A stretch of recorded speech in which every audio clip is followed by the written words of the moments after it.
Cambiar esa palabra cambia el mensaje completo. Sí, lo iremos viendo en los sucesivos vídeos. Entonces,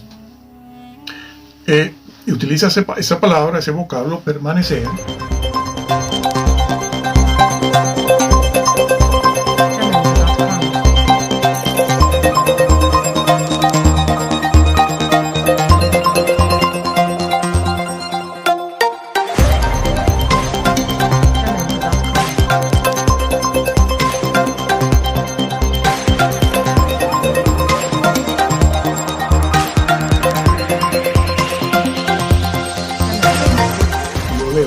El que en mí no permanece. No, yo no puedo hacer la exégesis sobre esa traducción.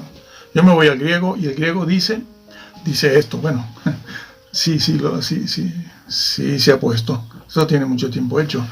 Y eso es. Bueno, si alguno no permaneciere. Lo primero que notamos aquí, en el texto que ustedes deben tener en pantalla, es la cláusula condicional en griego, ¿no? La cláusula condicional en griego. ¿Ya? Bueno, yo lo voy a pronunciar como esto es para nuevos creyentes y para ustedes que están aprendiendo y otros no están aprendiendo pero necesitan ayuda. Yo lo voy a pronunciar tal cual está escrito para no estar equivocando. Sí, pero después de incluso haber hecho la traducción, no saben hacer la interpretación, la exégesis, no saben. ¿Por qué? Porque van con su doctrina personal, la de su denominación, y entonces eso le impide leer el griego, hacer la exégesis en el griego. Bueno, permaneciere. Estas personas dicen que en realidad esas personas a las que se refiere Jesús, esos pámpanos a los que se refiere Jesús, aunque Jesús dice y les ordena permanecer, en realidad son personas que no han nacido de nuevo. Son personas que tienen una falsa fe o una fe aparente. Eso es lo que dicen, eso es lo que enseñan. Por lo tanto, no son cristianos. Por lo tanto, la salvación no se deja de alcanzar y por lo tanto, en el versículo 6. Pero esa palabra, permanecer, significa eso. Está en un auristo subjuntivo, o un subjuntivo auristo, activo. Ese es el tiempo en que está en griego. Y se debe traducir de manera correcta, permaneciere. También se puede traducir en presente, porque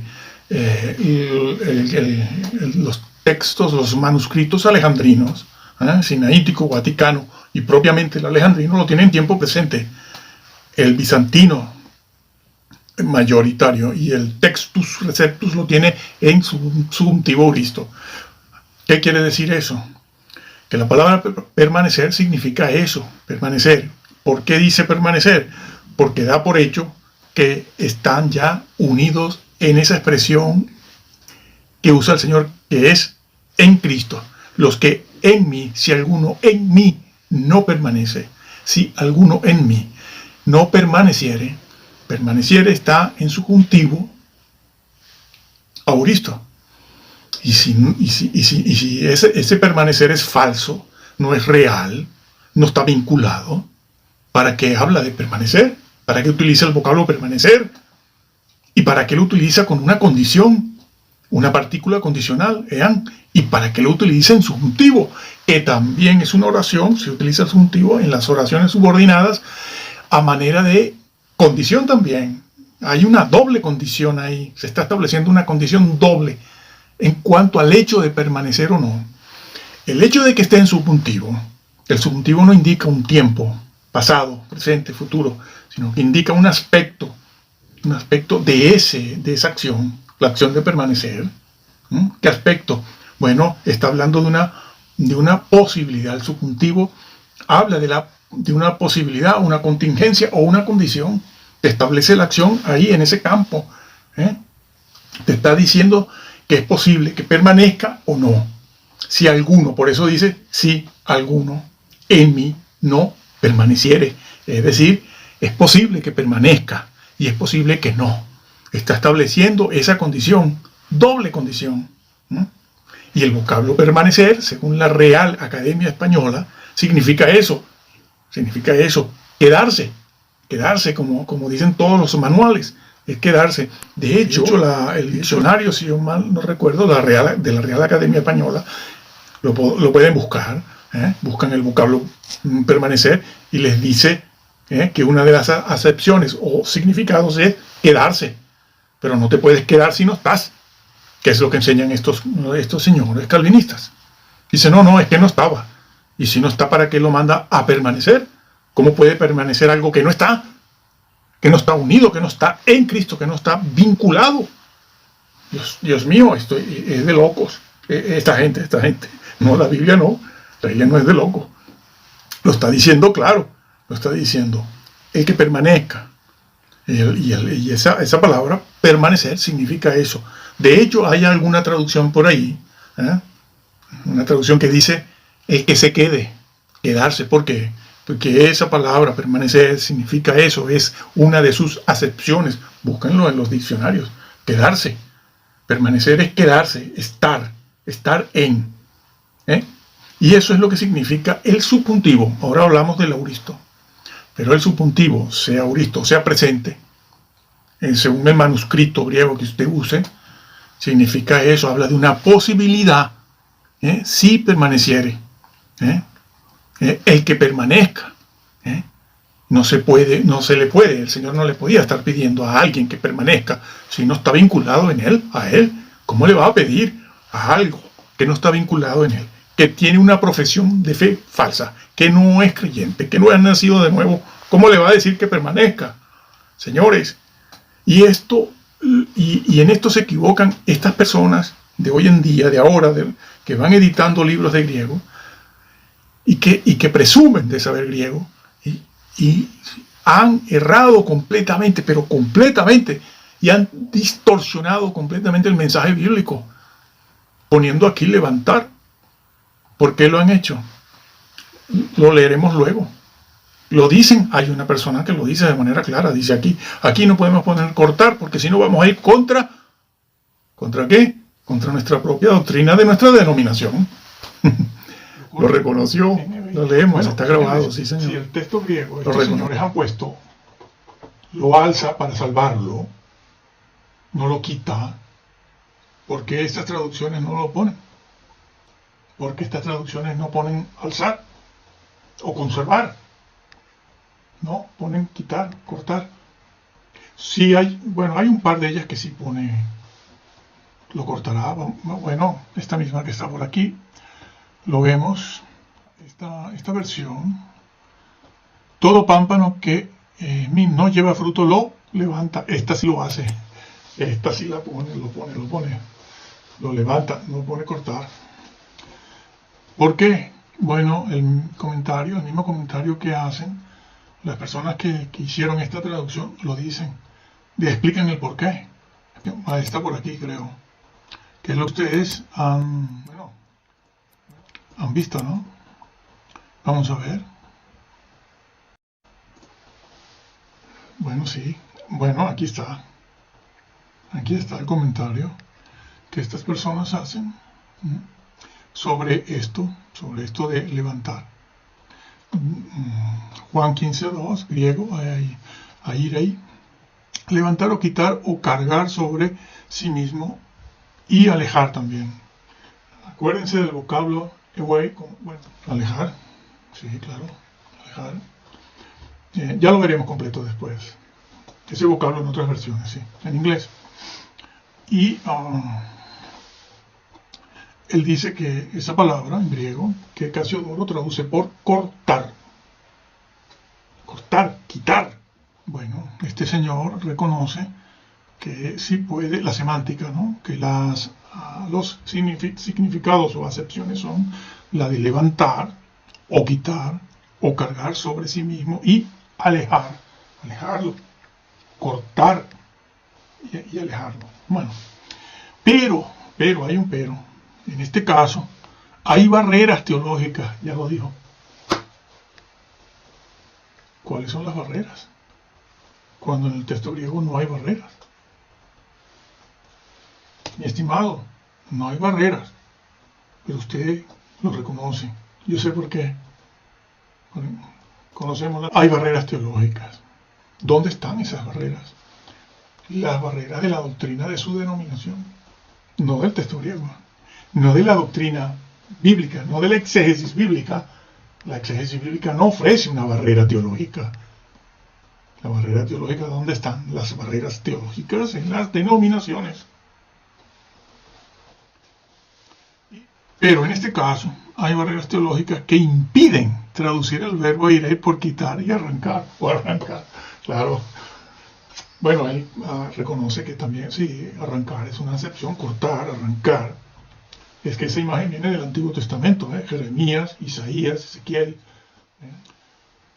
La evaluación del contexto 15.5.6 exige una traducción conforme a la primera acepción, es decir, levantar. ¿Y qué hace? Inteligentemente va al versículo 6 porque sabe que el versículo 6 le va a negar el 2. Porque el versículo 6 dice que lo arranca y lo echa en las tinieblas de afuera. No usa el vocablo tiniebla porque no siempre se usa la palabra tiniebla, pero se usa cortar, echar en el fuego y arder. Pero claro, se da cuenta de que el versículo 6 le va a negar el 2. Directamente va al 6. ¿Y qué hace? Dice, no. El 6 no está diciendo, no está hablando de eso. Está hablando del sufrimiento del cristiano. Lo cambiaron. Se ve obligado a decir eso. No, hay que ir al versículo 6. El versículo 6 no habla de purgatorio, ni de infierno, ni de nada. Eso es el sufrimiento cristiano, que sufren aquellos que no se portan bien, que son rebeldes. Y estas personas aquí lo reconocen, ¿no? Exige una traducción conforme a la primera acepción. La primera acepción es levantar, esta que puso aquí. Levantar, bueno, lo dice. El viñador, el experto en viñas, que ama al pámpano, bueno, el padre ama al hijo, por su procedencia, 15.2, lo levanta del suelo. Entonces él le da la interpretación. Aquí está la interpretación de levantar. ¿Qué entienden ellos por levantar? Bueno, este señor es un botón de muestra de lo que todos ellos creen. La inmensa cristiandad moderna. Porque esto es de reciente creación.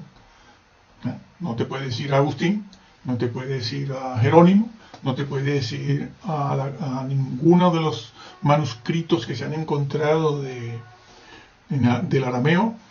Les animo a estudiar arameo. Eso es lo que dicen, eso es lo que enseñan. Por lo tanto, no son cristianos. Por lo tanto, la salvación no se deja de alcanzar y por lo tanto, en el versículo 6 no puede decir que son echados en las tinieblas y se queman. Esa expresión, tinieblas, a veces es una expresión que aquí vamos a buscarla en el resto de los versículos en el Nuevo Testamento. Pero esa expresión a veces aparece sin el vocablo tinieblas y otras veces aparece con el vocablo tinieblas. Porque es una frase única, es una frase tipo, arquetipo, que está dicha en muchos sitios y siempre se refiere a lo mismo.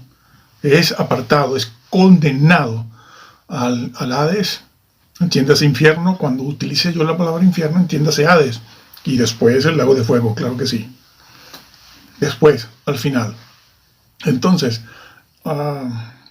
esa frase no significa entonces condenación. Estas personas no son condenadas, sino que son restauradas y llevadas a un purgatorio, sea en el milenio o sea aquí en la tierra. Como ya expliqué. Cambiar esa palabra cambia el mensaje completo. Sí, lo iremos viendo en los sucesivos vídeos. Entonces, utiliza esa palabra, ese vocablo, permanecer, porque está vinculado. La frase dice, si alguno no permanece en mí. Esa expresión, en mí, en todo el Nuevo Testamento, en todo, siempre se usa para hablar de una persona que está en Cristo, claro. Repito la frase porque es que eso está en todo el Nuevo Testamento. Si alguno está en Cristo. Los que están en Cristo, nueva criatura son. Ahí se les pondrá. Hay cientos de frases con eso, siempre referido a una persona que ha nacido de nuevo, que es creyente real y verdadero. Es una frase teológica, una frase muy corta, en mí, con esa preposición, esas preposiciones en mí, pronombre, que se utiliza de manera teológica. Es una pequeña frase teológica, no es simplemente una preposición. Bueno, eso es una preposición, eso es un pronombre posesivo, pronombre masculino. Eso, no, es una frase teológica que se usa en el 99% de las ocasiones en el Nuevo Testamento, que se usa cientos de veces para hablar de una persona realmente convertida, sí señor, no una conversión falsa, aparente, una falsa profesión, que es lo que enseñan estos señores. Esa expresión significa, y Jesús lo está haciendo. Entonces ya ha utilizado la palabra permanecer. ¿Por qué puedes permanecer? Puedes permanecer porque estás en Cristo. Ya estás en Cristo. Si no, yo no te diría que permanezcas, porque no puedes permanecer en lo que no estás. Pero ojo, que es un subjuntivo, es una condición reforzada por el vocablo ean, que es una de las 4 cláusulas condicionales para hablar de una condición real. No es una condición hipotética. No, bueno, eso es hipotético. Si en realidad permanece o no, bueno, eso no te preocupes. Sé feliz, le dicen, sé feliz. Sé feliz, no te preocupes. Sí. Eso enseñaron en el Antiguo y el Nuevo Testamento y la iglesia primitiva. Sé feliz, sí. Los están mandando, los están condenando, mandando al Hades y luego al lago de fuego. Entonces, está hablando de un hecho real. Sí, alguno de cuáles, de los que están en mí. No cualquiera. Estar en Cristo significa eso, exactamente eso.